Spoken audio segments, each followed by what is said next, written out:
Welcome to Season 9 of the Charity Matters podcast. I'm Heidi Johnson, nonprofit founder, lifelong helper, and your host.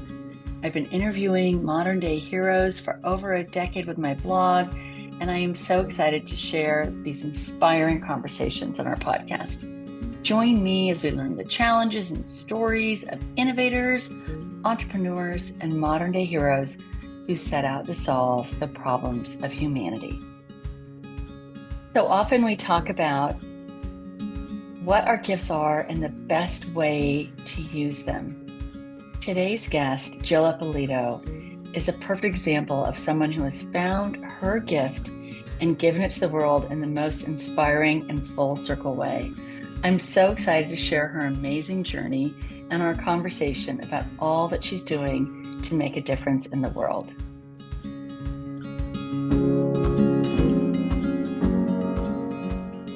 I am so excited that we have Jill Ippolito with us this morning, the founder of Uprising Yoga. Welcome, Jill. I'm so happy you're here. Hi, Heidi. So good to see you. Thanks for having me. It's so great. Jill and I, for our blog followers, Jill and I have been friends for a long time. And when we first started the blog, or a long time ago, we did talk about Uprising Yoga, but I'm really excited because so much has happened between now and then to really tell our audience about what it is that you do. And so share a little bit about what Uprising Yoga does. Okay. And then we'll jump into it. Sure. Uprising Yoga, the main thing we do is bring trauma-informed yoga life skills to those incarcerated and communities that need it most. That's the mission. What we're actually doing currently, we have trauma-informed yoga trainings that we have taught, but right now we have 2 classes at Los Padrinos in Juvenile Hall in the processing units where youth are taken and detained and moved through the system. And that's current. In the past, we can go through some of that, but that's current right now. What you're doing, that's fantastic. And we always talk about everyone has gifts. We all have different talents. Yoga is obviously not one of mine, but it is one of yours. And how we use our gifts to help the world and help other people. And so I think your story is such a beautiful example of that. But before we even dive into how you got to this place, what were some of your early experiences with just volunteering or giving back? I mean, it's not something you just don't wake up and start a nonprofit. There's a lot of things that happen. So when you were younger, what did that look like? I know you're kind of a beach girl. You're a California beach girl. Definitely. But it looked like an angry teenager, resistance, always getting in trouble, and defiant, rebellion to authority, refusal to be a part of volunteering. And my mom insisted. I have a picture of me wearing a shirt called Doing Something. And that was the name of one of the organizations she dragged me to. I had a frown on my face. I did not want to help anybody. And she just insisted that, wherever we are, we can reach out and help anybody in need. And she made me do it. And there's pictures of me reluctant. So, but I always think it's so fascinating because our stories end up coming full circle in some way, right? Because I would never peg you for an angry teenager. You are one of the most joyful, fun, vibrant humans that I know. But to think that you are now working with angry teenagers and you're giving angry teenagers your gift of yoga to deal with their anger, I just think it's amazing. So talk to me about when these dots connected, because, we all kind of have a moment that we realized that we're called to do something that we weren't maybe expected to do. It wasn't maybe on our life plan. And something happens and everything shifts. So talk to me about what that was for you, how you ended up in a juvenile hall, and how you had this epiphany that you could help them in some way, help these kids in some way. Sure. I started dating I guess it would start in 2001 when I went to, I was dealing with my own addiction issues. and I was in jails and institutions. And in 2001, I was told to go to a program, for recovery. And Right. I found that shocking and daunting and again, defiant refusal. And when I did go to try to go, into some of this recovery, the lights were really bright. The people were smiling. There were facial expressions hard. And I signed up for $10 for 10 days to a hot yoga studio. And it helped me feel safe. It changed everything from I didn't want to do the class. I didn't want to do anything about it. Like I just left the class feeling lighter and like my life could have purpose if I went to yoga every day. Just $10, 10 days. How many times can I go in those 10 days? And that's really where something started to shift in my own personal recovery. Fast forward to 2006, when I was dating my now husband, Nick. He went to a place called Challenger. It's a youth probation camp, basically prison camp. And it was named after the astronauts, the Challenger, that blew up. And Right. came home with a look on his face that it was just a horror story. And I said, what's wrong? And he said, the conditions are so terrible there. And I said, can I teach yoga there? Because by now I had become a yoga teacher. I had gone through recovery, and it took Right. us a really long time. But once we started our first class back in November of 2011, so this month we turned 14 years. Happy birthday. Thank you. Yeah, but so I started volunteering in juvenile hall, and there was a lot of hurdles to get there, but that's when we aligned with the LA County, and they said, we're going to do a big fundraiser at the Dorothy Chandler. That was our first one the next year after. But I called my mom and said, "Hey, are you helping us out? We've been volunteering in juvenile hall." And that's when she said, "Is that the one I picked you up from when you were a kid?" So I was in the juvenile hall as a youth Wow. without remembering it, and started to really study about trauma and the effects, and how yoga gave me that sense and feeling and peace that I wanted to actually breathe and live life in a healthy way instead of Right. choosing the darkness I was, really trapped in at the time. I mean, that is, it's just so, it's such a full circle story.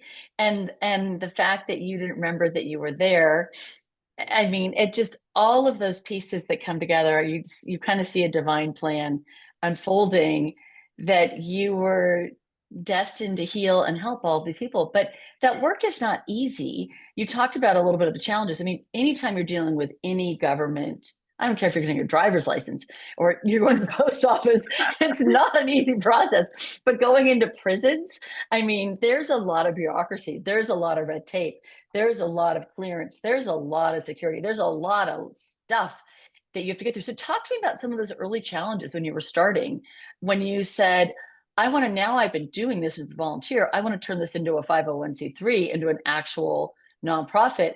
What were some of the hurdles that you faced? That's really funny because just like I never wanted to be a yoga teacher. I literally fell into it by falling off Right. 3 buildings and landing in, I need this yoga. What do I do? And I never wanted to build a nonprofit. It's what happened is I was working at a yoga college that I went to. And one of my close friends, he was going through nursing and would walk by. I was working at the front counter, and I was talking about volunteering. And he said, why don't you file for a nonprofit? And I said, I don't know how to do that. And he said, oh, girl, no one does. And he goes, And boy, is he right about yeah, that. you just fill out the paperwork. And if you do anything wrong, trust me, they'll call you. And so I wish it was that easy. It is it's on some not. levels, and yet it's not, right? It's not. It's not. But that's what put the seed to make me really start thinking, well, I don't want to sit at this counter forever as a job. I want to build something that is, I found out like I wasn't really hireable. I just really found working for someone else, I didn't have that personality. So I thought I better build something that I can run and do. And I started playing with names and, organization, and building it from there and looking around at my colleagues. And that's what really helped too, where people say, hey, I want to be a part of this. I want to teach. And then Right. they brought their resources and education. And then after doing it for a short amount of time, we wrote a manual. We did a training for people that wanted to do it. We basically became a pipeline and funnel to get yoga instructors, to come share their gifts and let these kids know there's people on the outside that are really rooting for you and looking Right. for when you get out, there's somewhere else to go other than the child sex trafficking and the foster youth and the gangs. It's a lot of heavy hurdles, but we brought in experts that shared this information with us that we integrated into our trainings. That's so incredible. So I mean, life is hard enough starting a nonprofit, being in prison, talk about like obviously you feel great when you help somebody, but it's still you're leaving with seeing some of the darkest things that are happening, these kids have carried with them through them on their journeys. It's hard. And then you have still to go home and do your own laundry and do your own groceries and live your life and try to make everything happen and raise the money and all that stuff. What fueled you to keep doing this when it was hard? I know how much it helped me. I know that it turned my life around from, you know, the impossible to a beautiful life. It keeps me going when the kids come up and say, "Miss, I could feel my heartbeat. I can breathe. This, Oh, what you taught me helped me sleep last night." Watching the the resistance like I had, the angry at the world, and really believing there's no one in the world that's going to help me. That's my main mission has been autonomy. Go within. What is right, there? Find your resilience and trust yourself. Do some reparenting if you've never had any. Self-love, self-care. It's never about yoga. It's about mindfulness, meditation, self-care. It's really the resilience of how can I apply these skills directly in my life if I sit, breathe, and feel and connect. When I slow wow. down the urgency to react and resist and all of the hostility that's been built up for victimhood. Right. Oh, that boy, don't we all need a little bit of that? I mean, I did, whether we're in juvie or not, we could all use a little bit of the slowing down, going within, reflecting. I mean, that is a huge talk about an incredible gift. So talk to me about what success looks like. I know that we write these grants, and you and I have talked about before, the grant writing process and how painful it is. And we have to say, oh, we affected this many students, or we served this many people, or we've done this many hours, or la la la la. And that's all great. But what does success look like for you, and what does impact look like for you? It's now been 14 years. So what do you feel like you've achieved in 14 years? And what is that? How do you define that? Because I think for everyone, it's a little bit different. It's not always just I raised XYZ dollars or I helped, this many people. Every life you change is hugely impactful. It Mm. doesn't, the impact is really, I think I'm always fascinated because I think as donors or people that are learning about nonprofits, we don't always ask the right questions about what that impact is. It just isn't always a number. So what does it look like for you? What does your Oh, I success love look that like? question. I love that question because we have talked about the same questions of, well, we want the data, we want the pie charts, we want Right. that will get the funders. And that part, is not as warm and fuzzy as the stories of the notes that the kids bring us. But for me, the success, some of them that I can really say is, the thousands of incarcerated youth and community members bridging people together, working with indigenous populations in other countries. I love that I got to work with Elmo on Sesame Street for Monster Yoga. I love that So my peers cool. invited me to write a book with them called Best Practices for Yoga in the Criminal Justice System. And that's like the collaboration of other nonprofits. That's really the success to me, is to watch, people come out of the woodworks and say, we've heard about you. I was on Road Trip Nation with PBS, and that was kids chose their heroes. And they brought a bus to my class, and it's on PBS, and it's they filmed it. I mean, to have a kid say, "You're my hero. You've lived this life that we're living, and you've done some triumph." Oh, I mean, Uprising Yoga has had its own success. Like even, the data that comes out today, like 22 classes just from August to this month, 22 classes, 144 kids twice a week, And one other wow. thing that I'm really proud of is that what's it called is career pathways, is getting jobs for our youth that are taking our class that we can recognize talent. I often say yoga really likes you. It likes you. It does something to you. And they brighten up. And, it's those one-on-one communications that they say, how do I do this when I get out? And that's what keeps me going is staying awake, thinking, how can I get someone to help fund this so there's scholarships so they can become instructors? We did have that with corporate funding. We had one girl got out. We got her, to our training. We got people to become yoga teachers and then to turn around and hire them. Like to me, that's a huge success Uh, right I there. mean, they're coming through your program and they're coming back to give back what they were given. I Right. I mean, it's also full circle. I need to say too, because Uprising Yoga's success is outside of me. It's not me doing it. It's like, a God-driven purpose that it's my job to show up and support Uprising Yoga. For me, my success is to being true to myself and my craft and my artistry. I found out that I love doing stand-up comedy. Um, I have a persona that's Jill So Chill. I teach people to chill out. And I laugh and have fun because, like you said, when we go home after seeing, some heavy stories that maybe feel like there aren't any solutions, like I know my biggest skill is to laugh and be in the present moment and to, just really have fun. And so for me, that's my personal success is when I can separate and and Right. and really, have fun. That's Well, and we have to because we're carrying humanity on our backs. And it's not like we're doing it by ourselves. And as you said, it isn't just me, it's a village, it's people. We may start something, but not one nonprofit founder ever has said it's me, me, me, me, me. It takes a huge community. Our job is to create the connection and the community and the passion that other people are excited and want to be a part of it. And that's what that founder role is saying, hey, you want to help me do this? Hey, you want to do this? And then people, and you keep handing it off, right? It's a little bit of Huck Finn, like, want to help me paint the fence? Here you go. Or Tom Sawyer. I get them confused, but you get the point. But I think that is so much what we do.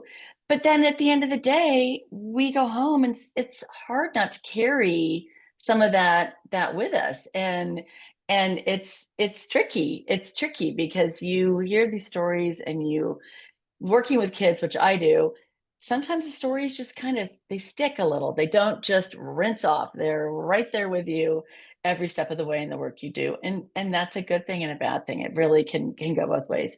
So talk to me. You can't be an entrepreneur, which you are, obviously, besides being a comedian, which you're fantastic. And I haven't gone to see you yet, but it is on my docket.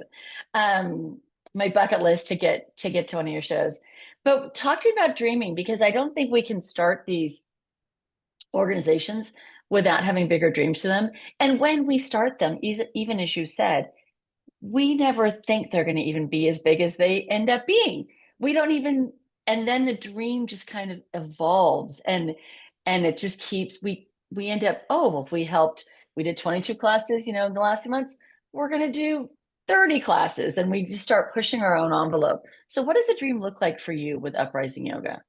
Well, I would love to have a dedicated, Uprising Yoga Center, an Uprising Center, where people could go, like a safe space for healing, for nourishment and food. Right now with food insecurity and SNAP programs Right, disappearing, there's more need. So there's more need for impact and fostering community. So right, partnering with other nonprofits. One of my biggest dreams too is to have our trauma informed yoga training put where it's where it's very slick and like a DMV where you have to take a test, you read something and then you take a test, you read something, you take a test, and then you get a certificate. We've been holding those trainings, oh my gosh, for years, and they slowed down in the pandemic. We did 3 a year in person, and they were 2 days, 16 hours, certified. They Wow. they're online for purchase now, but they're videos of people talking. I want it more interactive so that it's trauma informed community care throughout the system with because I trained probation staff with yoga life skills. And what if I can do a training for the volunteers coming in other programs, not just ours. We did Right. something many years ago called the LA model that I was a part of, and that was transforming the entire institution of probation into trauma informed care. That's with the chefs, that's with the officers, it was amazing and had an impact where they closed one of the juvenile halls down and built a wellness center. So Oh, wow. how do we change it from punitive to restorative? Like those are Right. some big dreams I have. I love that, punitive to restorative. Well, and um I think that people are starting. I mean, it's been a very slow process, as you know, with change is slow sometimes. But I do think people, as we learn more about generational trauma and we learn more about how people carry these things with them and their pain, and people that are hurting Hmm. hurt other people, and how we can heal so that that generational cycle of abuse and pain and hurt stops and changes, and you're actually helping to do that. So talk to me. Do you have a motto or a phrase or something that you live by, that you is kind of Oh, your, do you have something? yeah. What is that? Well, I started to ask the instructors to look at the youth when they're in the class. And for me, what hit me is yoga is a gift. No one can take it from you. And so I um, asked them to kind of share their version of that because right. we were explained, when we first started, 82% of the foster youth are sexually trafficked. And the foster youth really don't have a refrigerator that they could just go to and open it up and take out an orange juice. Like we're so used to our lives, or at least me, that my daily functions are met, and Right. people that don't have something like that, I couldn't comprehend. And Marquise Freeman, the supervisor at Central Juvenile Hall that really helped champion our program, would say those basic things to us that we could connect because there is that's a far way to go to imagine that you've had nothing. No parent's going to come pick you up. He said that we may be the only adults they ever see in their lives that don't want to trade them for sex or food. Wow. So the immediate needs of care is, how do we give that agency back? I say it's autonomy. How do we give your own self-protection is I'm safe right here with my breath and nothing else. Right. So I tell the kids often, I may never see you again. I want you in 5 minutes to know that you can inhale, hold it, and use a longer exhale to regulate your nervous system so you can think clearly, like when they're in court testifying against their abusers. Like Right. the amount of pressures on youth, like you said, are like hard to fathom. Okay. So Right. if I never see this kid again, I want personally to know that I gave something that they can use or not use, but I'm planting a seed that we A care tool. about you. There's people out there that care about you. And this is just a 5 minute thing that you can do to calm down and, to try to maybe take in the information that is so traumatic about your case or, you know. And just to add on to that, when you think about being a child that has nothing, no family, no anything, and you all of a sudden realize for the first time that you have yourself and you Hmm. have your breath, and you've never thought of yourself as having something, Yeah. that's a huge switch in how you approach the world. But also, yeah, because you said, what is the motto? Yoga is a gift because it's breathing and life. No one can take that from you. So Right, people that are taking and taking and taking, right, in the system, out of the system, like what is something that nobody can take from you? right. Your breath, And right. And your connection to your heart, your that's so body. beautiful, right? It's just so empowering. It's so empowering. And I think that that's what obviously what these kids need to get out and hopefully to not, the hardest word in the English language to say, recisive, I can never say it. Recidivism. Oh my I God, I know, it's hate that word, true. Jill. It is the hardest word Same to with me. say. And don't It's even get true. me, I can't, I mean, it's just like impossible word for me to say. I'm like, to go back in prison. What we don't want them to do is that Yes. very hard word begins with an R that I cannot pronounce. We don't want them to go back. We want to give them the tools to move out and forward and have a productive, healthy life.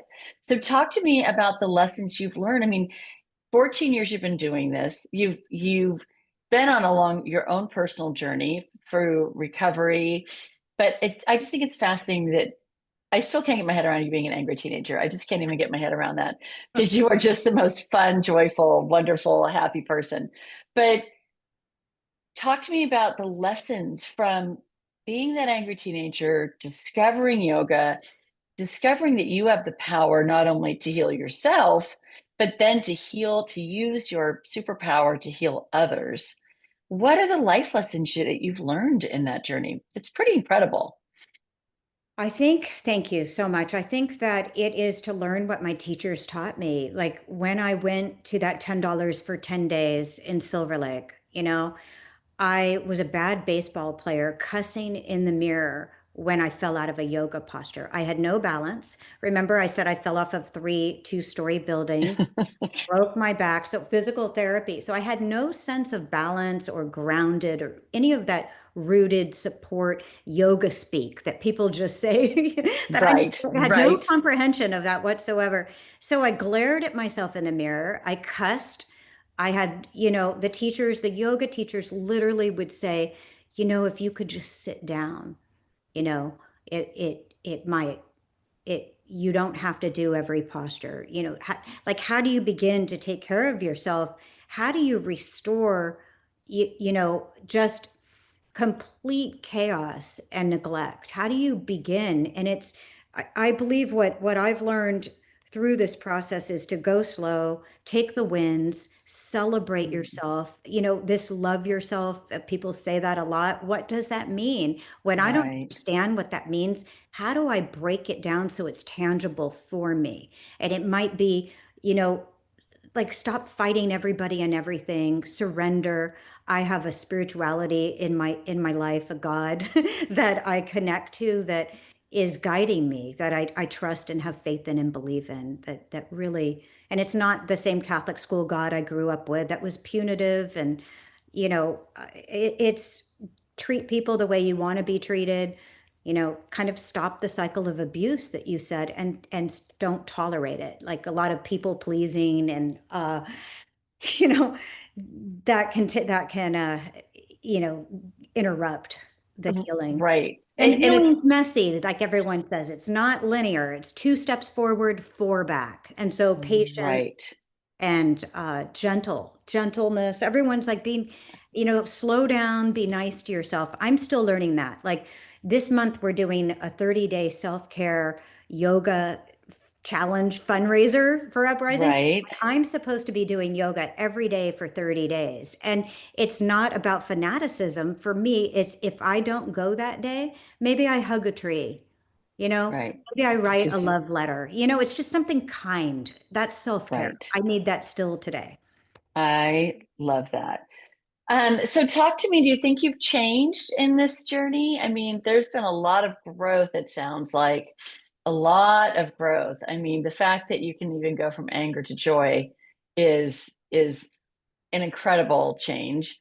You're obviously taking these kids down the same path from trying to shed the anger and the pain and process it and get to a place of love and joy and self-care. But what is that? What do you think about how you've changed in this Oh, process? I know for sure that what my whole mindset has changed Whereas I didn't know that there are people that really want to help you. Like, I thought other people were enemies. I thought they were out to Interesting. get me. I grew up with that, very protective, don't trust anybody. And so it took a really long time for this broken child in me to look around and go, there's people coming out of the woodwork that want to help, not just me, but others. And I Right. find that, like, I think there's this saying called look for the helpers. I think that's a saying. I It's a never saying. believed they existed, but they really do show up. And we work, like I said, with a lot of the CSEC and survivors. And I remember doing one symposium. There was an adult that was formerly sexually trafficked, and she stood up and said to all the social workers and all the helpers, she goes, I didn't know there were people like you looking to help people like me. Wow. And I agreed. I thought, that's Right. how I always felt. Right. Isn't that, you're probably in so much pain and in such a cocoon in such a dark place that you don't even know where to look for the crack of light. Like you just, Yeah. I Yeah. can't, I can't, I talked to a handful of girls who have been trafficked through different nonprofits that I've interviewed. And it is, it is as dark as it gets. Yeah. There's not, there's, it is about as dark as it gets. And so I love that. I just wrote a speech. I'm doing a speech on Friday, and my title is Look for the Helpers. So I Oh, love that you said that. That was that's Mr. great. Rogers' mother told him to Oh, always look for the okay. helpers. That's who it's Fred Rogers quote. And Oh, I love it. right? Always look for the helpers. And there's always someone helping. And if you don't know to look for it, and if you don't believe it exists, you can't see it. Okay, so what gave me the momentum was looking at her, looking at everybody wanting to help, and then I started seeing all the people wanting to help. Then I realized helping is not service, it's not empowerment. We don't really want to help, we want to empower and lift up. And I Right. noticed there's a bridge between the people that want to help and the people that need help. How do I hook them together? And that's how the trainings are, is to, Uh, get the people that are just going to yoga thinking, I thought yoga was about me and right. me getting in shape, but when I do yoga I help others in community. And then there's the prisons, like for example in Bermuda, when I did a training there's the foster youth that are a separate silo, the yoga studio, we don't know, we want to help, activism, that's cool, and Right. the prisons, right? So how do I blend everybody together and offer, let's find a solution that works? That's what healing community is, and heart-centered, focused, is let's get everybody on the same page. Right. Well, I love also what you said about, and I don't think people do it enough, partnering with other nonprofits. Mm-hmm. So often we're all in these little silos and we're not working together.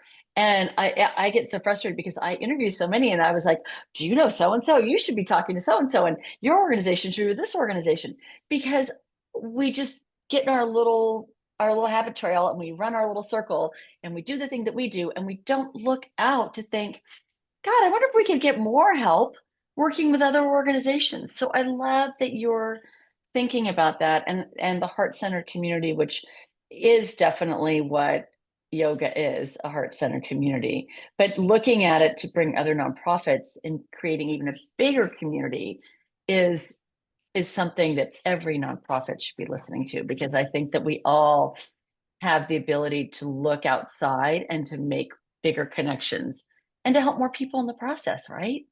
Isn't that just the goal? So, speaking of helping, how can we support you, donate, volunteer, find you, get involved?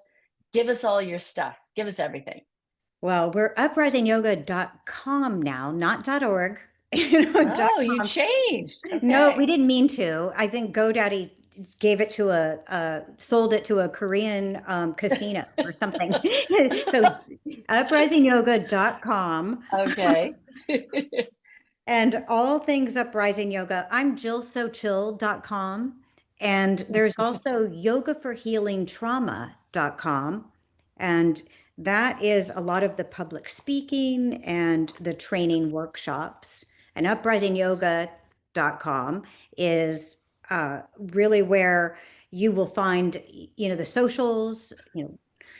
I don't know about TikTok, if I can advise you to go see me dancing, doing I don't know about that. But I would like, you said, how can we help?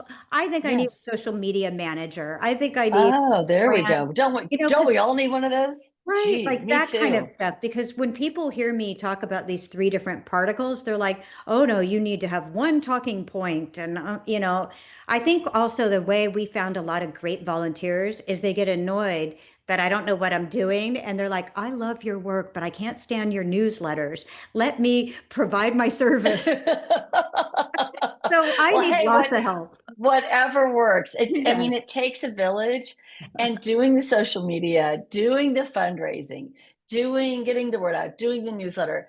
It's an endless, and then just doing your programs and doing the work that you do with the beautiful work.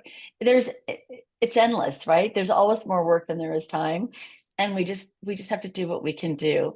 But I love that you were in, I think you're the very first story in the book, Change for Good. Oh, thank You you. are the Yes, very I'm so first honored. story in the book because I'm so inspired by you when I met you. I feel like it's almost a decade ago. I don't know, but a while back. And I love following your journey and seeing you continue to grow, continue to serve more people, continue to inspire more people. And what I love the most is that you are teaching the teachers. And the more people you train, the more people you serve, the more people you bring to help and heal. And I just keep watching this beautiful ripple of your joy expand. And it's just been such a privilege. So thank you, Jill, for being here today and for sharing with us. And for anyone out there listening, go to uprisingyoga.com and see how you can get involved with this incredible organization. Thank you, Jill. Oh, thank you so much, Heidi. It was an honor to be here, and you're so inspiring and just a beautiful friend and help. I really am Oh, so grateful for you and all your thank work. you. Thank you for listening to this week's episode of the Charity Matters podcast. I really enjoy talking to our guest, Jill Ippolito, about what it takes to start a business that truly changes people's lives. I think her comment about looking for the helpers was so inspiring and true. To learn more about modern day heroes like Jill, or if you'd like to reach out to us, visit us at charity-matters.com or connect with us on Instagram at Charity Matters. If you enjoyed our conversation, we would love it if you shared this with your family and friends. And please don't forget to subscribe and leave a review. But more than that, thank you for caring, for believing in goodness, and for being a part of our movement. You are exactly what the world needs more of. And remember that together, we can make a difference. One small act of kindness at a time. Charity matters. See you next time.